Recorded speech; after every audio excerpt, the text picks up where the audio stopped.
Bonjour à tous, bienvenue au Sable d'Olonne. Alors, plusieurs d'entre vous m'ont dit qu'ils n'ont pas pu trouver mon live avec l'analyse de la cartographie et des tempêtes de Boris Herman et de Samantha Davis. Il se trouve dans les indirects, en fait, quand c'est un live en direct, ils vont dans les indirects. Donc là, je vais vous mettre à la suite de ces petites images jolies de Conrad Coleman, je vais vous mettre mon live de ce matin qui explique et le tracker et la cartographie et ce qui se passe dans la course, qui se passait pour Malizia et pour Samantha Davis, avec les dernières images envoyées depuis Malizia avec l'état de la mer. Vous verrez ces images sur l'introduction. Ici, en attendant, nous avons les images de Conrad Coleman qui nous montrent le ciel d'un côté et de l'autre. Ça veut dire quoi? Quand c'est bleu comme ça veut dire qu'il n'y a pas de vent. Et je vous laisse l'écouter, c'est en anglais, mais avec les sous-titres anglais, ça dure une minute à peine. Avec les sous-titres, vous pouvez écouter, vous pouvez avoir la traduction en français. Et ensuite, tout de suite, à la foulée, on ira du bleu au gris parce qu'on va retourner au Sable d'Olonne où je me trouvais ce matin quand je vous ai fait le tracker en vous montrant aussi l'état de la mer et de l'entrée du port du Sable d'Olonne. Je vous embrasse, je vous dis à demain. Au revoir. Before hooking into the last depression that's going to take me all the way back to Les Sables d'Olonne is this zone of high pressure. So typically known as the Azores High. It is this bubble of anticyclonic or high pressure zone in the middle of the Atlantic, typically centered around the Azores. And so if we zoom out, this is where we are now. This is the bubble of high pressure. These are the Azores. So basically, the next couple of days is going to be cruising around this way through the light winds. Bonjour à tous, bienvenue au Sable d'Olonne. Alors ici c'est la tempête, je vais vous montrer tout à l'heure les vagues à l'entrée du port pour comprendre un peu pourquoi les deux skippers précédents, Clarisse et Benjamin, ne pouvaient pas rentrer. Je vais vous montrer en vrai à quoi cela ressemble, pourquoi ils ne peuvent pas rentrer dans ce cas-là, parce que moi je me pose la question aussi pour Sam Davis et Boris Herman qui vont passer entre deux tempêtes. Ils ont une petite fenêtre pour passer demain, mais est-ce qu'ils vont pouvoir rentrer au port? Je ne sais pas, on verra cela plus tard demain dans le live de demain. Aujourd'hui, la nouveauté dans le Vendée Globe, la seule qu'il y ait ce matin, ce mardi midi, c'est Sam Davis et Boris Herman. Il faut voir comment ils s'en sortent de leur contournement du Cap Finistère qui est très compliqué. Il faut que vous vous disiez que là, leur tempête, ils ont ralenti au maximum pour la laisser passer, mais ils sont pris dans une tempête qui est assez violente, une vraie tempête de l'hiver dans le golfe de Gascogne. Donc ils se ralentissent depuis 2 jours. Vous avez peut-être vu les images de Boris Herman hier qui a des rafales à 65 nœuds, ce qui n'est pas rien du tout. Il faut savoir que l'état de la mer, surtout après les coups de vent derrière une tempête, elle est assez démontée, donc ils doivent avoir des vagues à minimum 8 mètres, voire plus. Moi, je dirais 8 ou 10, bonjour, 8 ou 10 mètres. Donc, en ce moment, le temps qui contourne le Cap Finistère, c'est chaud pour eux. Et ça va être chaud encore pour quelques heures. Cet après-midi, comme vous pouvez le voir sur cette carte, ça va s'arranger un peu. Et donc, ils vont essayer de passer dans le golfe de Gascogne, entre les deux dépressions, et arriver, je l'espère, ici au Sable d'Olonne, là, sur le passage de la ligne, d'ici demain soir. Alors, je vais juste vous expliquer en 2 mots très rapidement pourquoi c'est si dangereux là où ils sont au Cap Finistère. Si vous regardez sur la photo que je vous affiche là, si vous regardez sur la photo, ce qui se passe au Cap Finistère, c'est qu'on rentre de l'océan où vous avez 4000 mètres d'eau. Et puis quand vous arrivez à l'approche des côtes, vous perdez, vous regardez sur la carte, vous voyez les zones plus claires, vous perdez, vous arrivez à 400 mètres d'eau. Donc cet écart, cette différence, qui est un peu ce qu'on a ici aussi au Sable d'Olonne, à l'approche de la Terre, du fait de la différence de niveau, du fait des zones rocheuses, les vagues déferlent et c'est extrêmement dangereux. C'est pour ça que c'est si dangereux, c'est pour ça qu'ils font très attention et c'est pour ça que moi aussi, j'espère qu'ils ne cassent rien tant qu'ils n'ont pas sorti de ce bazar, parce que casser dans cette partie-là du monde, c'est pas simple, c'est toujours plus simple d'être bien au large. Donc ce qu'il faut retenir, c'est que Samantha Davis et Boris Herman, en ce moment où je vous parle, ils font le dos rond pour sortir de leur tempête, pour ne pas casser. Ils doivent être bien stressés, comme on l'est tous pour eux, tant qu'ils ne sont pas sortis de là. Mais en même temps, c'est une tempête, ils en ont vu d'autres, ils savent comment s'y prendre. Vous avez vu qu'ils ont ralenti sur la vidéo de Boris Herman. On n'a pas vraiment vu quelle voile ils utilisent, mais ils ont tous les deux dit qu'ils sont voilés au minimum, ils ont le minimum de voile pour pouvoir faire face aux conditions et ils se ralentissent au maximum en faisant justement attention à ce que ça n'arrive pas, comme le disait Boris hier, il a chaviré 4 fois, c'est-à-dire que 4 fois son bateau s'est couché comme ça ne se retourne pas, donc ça casse pas le mât. Mais lorsque la vague de fer et que le bateau se couche, imaginez le choc. C'est comme si vous tombiez du vélo, pour faire simple. Vous passez de ça à ça, tout vole dans tous les sens dans le bateau. Et ce qu'il faut sûrement déjà, et ce qu'ils ont fait depuis hier, c'est préparer pour faire en sorte qu'ils ne soient pas blessés non plus par ces objets qui vont voler partout autour de leur bateau à chaque fois que leur bateau sera couché. Donc moi j'ai hâte qu'ils soient rentrés. Et puis en attendant, je vais vous emmener un petit peu, je vais vous amener juste 30 secondes au bout de la jetée pour voir un peu comment c'est les vagues. Et puis après, on va aller voir le trucker pour voir les autres. Parce qu'il y a ceux qui sont dans le poteau noir, il y a ceux qui font leur regate à l'ancienne, il y a ceux qui remontent et puis tout ça, tout ça. Mais enfin, aujourd'hui, le sujet, c'est plutôt la tempête. Allez, on y va.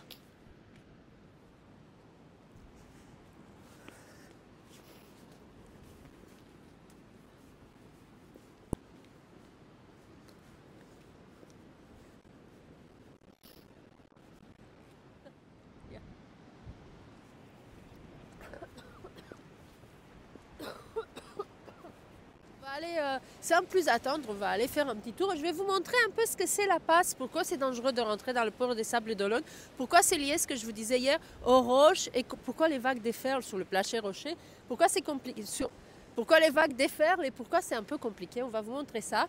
Moi, au lieu de travailler ce matin, je me promène dans la tempête. Allez, on y va. Je vais vous montrer.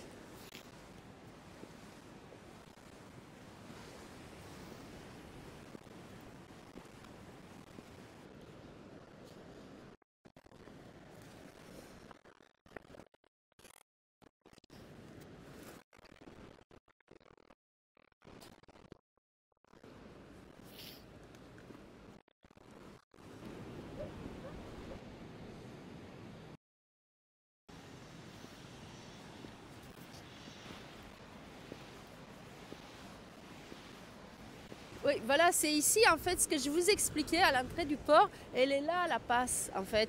Et ce sont là les vagues on ne les voit pas très bien sur ma vidéo. Mais quand vous rentrez là, vous avez tous ces vagues qui déferlent. On va s'approcher un peu pour le voir.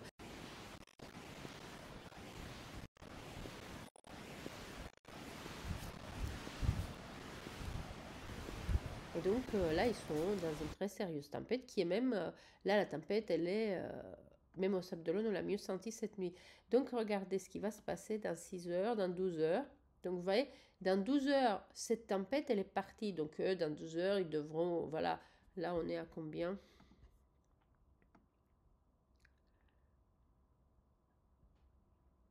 Voilà, il y a 100 000 avant qu'ils passent, là, dans cette petite partie-là. Et donc... Dans 12 heures, il se passe ça, mais il faut qu'ils se dépêchent parce qu'ils ont juste un tout petit passage. Regardez ce qui se passe dans 24 heures, ce sera demain matin. Demain matin, il y a encore une autre qui se forme, et comme je vous le disais hier, ils peuvent passer là. Et donc ensuite, regardez, mettons à 42 heures, dans 2 jours où nous en sommes. Donc ils veulent surtout pas se trouver dans ça. Donc ce qu'ils vont essayer de faire, c'est contourner comme ils peuvent là avec les conditions qu'ils ont. Et une fois dans le golfe de Gascogne, on va revenir à 24 heures, donc demain matin, une fois ici, venir tranquillement vers le Sable d'Olonne. Avant, je ne vous ai pas montré parce qu'il faut qu'ils se dépêchent parce qu'après, vous voyez là, dans 60 heures, dans 57 heures, il n'y a plus rien.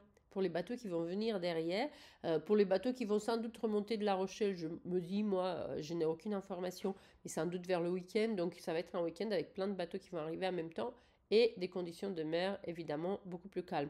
Donc revenons à 24 heures qui est demain matin par rapport au trucker. Ici je suis sur le trucker de 7 heures ce matin. Celui de, au moment où je vous parle, il n'est pas encore affiché l'autre. Pour le moment, le TAD2 est de Boris et de Samantha.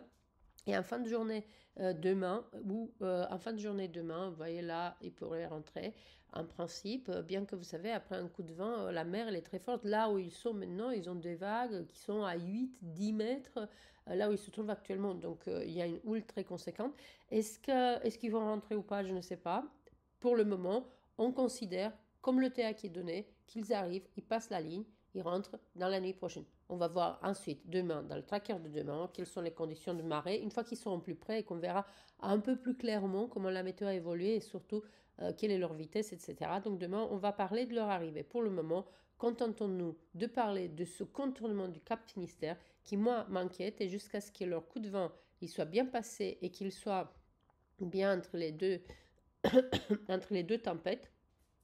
Vous voyez, là. Voilà, bien avant qu'il soit, ça c'est dans 12 heures, donc ça c'est d'ici ce soir, avant qu'il soit entre les deux tempêtes, on attend, on serre les doigts pour eux et on attend, tant qu'on n'a pas de nouvelles, ça veut dire bonne nouvelle. Ensuite, on va aller un peu plus rapidement aussi voir les autres bateaux de la flotte. Alors, hop, on va agrandir un petit peu là. Ouais, vous avez ici Romain Athanasio, Yannick Bestaven toujours derrière. Yannick Bestaven, d'ailleurs, tiens, je vais vous le mettre tout de suite. Lui, il a ressorti sa machine infernale, sorti tout, on le dirait tout directement sorti de Star Trek. Je ne sais pas, les plus jeunes d'entre vous ne se rappellent peut-être plus cette série. Mais moi, à chaque fois que je vois les vidéos de Yannick Bestaven, ça me fait parler à Star Trek. Tiens, je devrais en mettre une en ligne pour que vous voyez en entier. Je vais mettre la vidéo pour que vous puissiez la regarder en entier, sa vidéo. Ici, on va se concentrer surtout sur ce qui se passe et surtout sur les navigateurs qui sont toujours en course. Et là, Romain Athanasieux, qui est 14e, profite justement d'un front du sud, au sud de cette dépression, de ces dépressions qui est là, dont je vous parlais hier, pour avancer vers les Açores, qu'il va contourner, comme on se doutait hier, par le nord. Donc il continue sa route, il va venir comme ça, accompagné de Yannick Bestaven. Tous les deux sont attendus pour, je crois, le 1er février. Je reviendrai avec les ETA en commentaire au fur et à mesure. De toute façon, ce n'est pas la peine de les donner aujourd'hui trop, parce que ça peut encore toujours changer un petit peu. Alors, toujours dans l'anticyclone des Açores, dont je vous ai expliqué le fonctionnement hier, nous avons tout ce groupe-là. Ils sont tellement rapprochés, j'arrive même pas à les voir sur la carte correctement. Donc là, vous voyez, ils contournent l'anticyclone par l'ouest. Eux aussi, ils iront, ils vont faire comme leurs petits copains d'avant. Ils vont contourner les Açores par le nord, sûrement. Alors, regardez, hop, hop, hop. On va les agrandir un peu pour voir un peu ce qui se passe par ici. Vous voyez, il y a 8 bateaux qui sont bien serrés. Regardez là. J'arrête pas d'agrandir pour pouvoir mesurer, mais je peux même pas mesurer. Ils sont tellement serrés, là, c'est quasiment le sprint final pour le Sable d'Olonne, c'est sûr. Donc tout le monde se bagarre là-dessus. 15e ce matin, c'est Giancarlo Pedote, mais vous voyez, il est tout près. Il y a Isabelle Joschke qui est juste à côté. Il y a Tanguy Le Turquier. Il y a Benjamin Ferré. Il y a Alain Roura. Il y a Konrad Coleman. Voilà, ils sont tous... mais je ne vois pas, voilà, et Damien Seguin, je l'ai oublié, voilà, j'ai cherché le numéro 16. Leur sprint final vers les Sables d'Olonne. Vous voyez là, regardez, Tanguy Le Turquier et Benjamin Ferré, qui se tirent, qui se font la course là-dedans. Il y a 2000 d'écart entre eux. Donc 2000 d'écart, c'est quand même rien du tout. Rien du tout.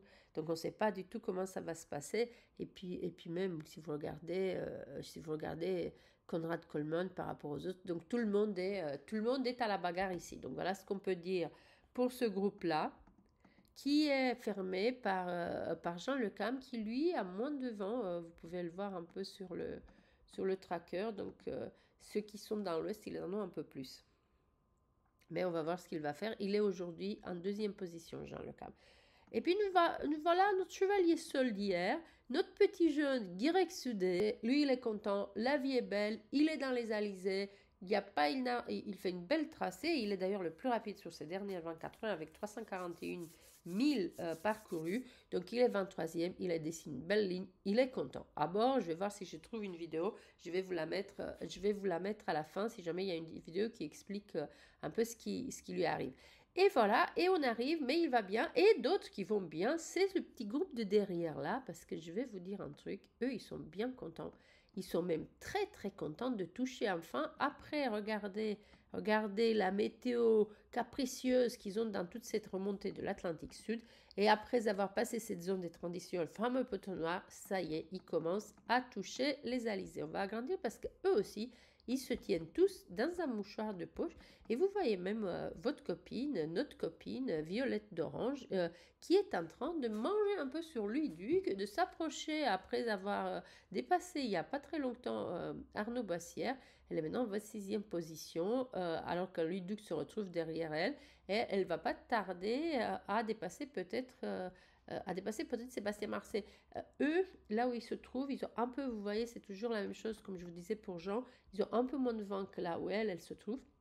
Il y a aussi une chose qui est sûre, c'est que Louis Duc a été très handicapé par le manque de sa voile. Vous vous rappelez, il avait perdu une voile. Donc le manque de voile pour petit temps fait que Louis Duc n'est pas dans les conditions les plus performantes pour lui. Mais il ne devrait pas tarder à récupérer avec les alizés les vents que lui aime bien et les conditions que lui, il aime bien. Mais vous vous rappelez quand je vous ai dit il y a quelques jours sur Violette qu'une fois passé la ligne, on la sentait à l'approche de l'équateur dans ces vidéos récemment, on la sentait plus sûre d'elle, plus rassurée. Voilà, ça y est, en passant cette ligne, elle retourne dans l'Atlantique Nord qu'elle connaît parce qu'elle n'avait jamais passé l'équateur avant. Elle est dans l'Atlantique, donc maintenant elle va laisser un peu moins la sécurité, enfin elle va toujours faire attention, mais je pense qu'elle va jouer un peu plus la compétition.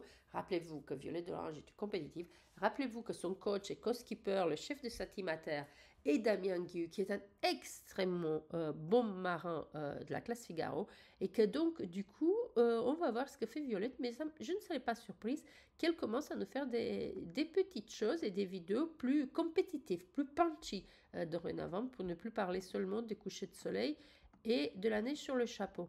Moi, je pense que c'est un très bon marin, Violette. En plus, on a parlé beaucoup sur les réseaux sociaux de son côté petite fille, tout ça. Elle n'est pas si petite fille. Hélène MacArthur avait 24 ans quand elle a fini deuxième le Vendée Globe, autant où c'était vachement plus difficile qu'aujourd'hui, parce qu'il y avait moins d'aide technique à bord, il y avait moins de technologie, il y avait moins de tout. Et Alain Roura, il était très jeune aussi quand il avait fait le Vendée Globe. Je crois qu'il avait 23 ans ou 24 ans aussi.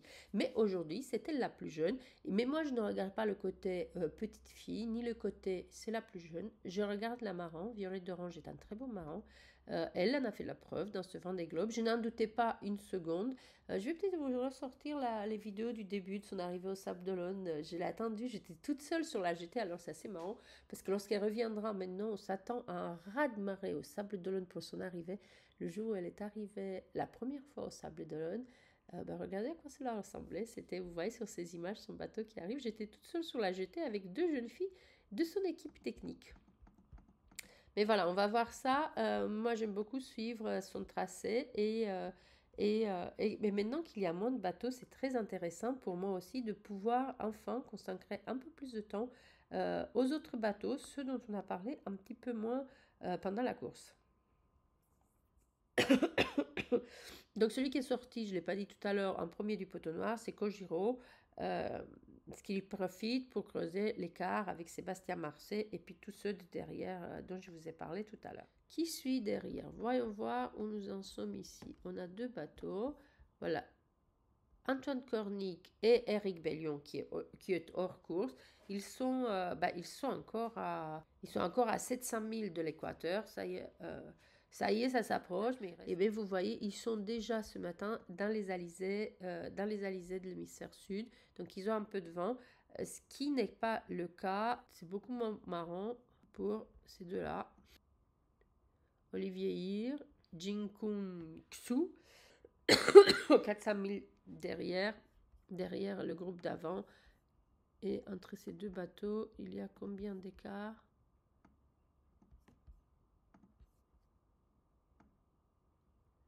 « 70 000 entre Jinkun Xu et Olivier Hir. » Donc eux, ils sont au prêt. C'est pas le plus sympa.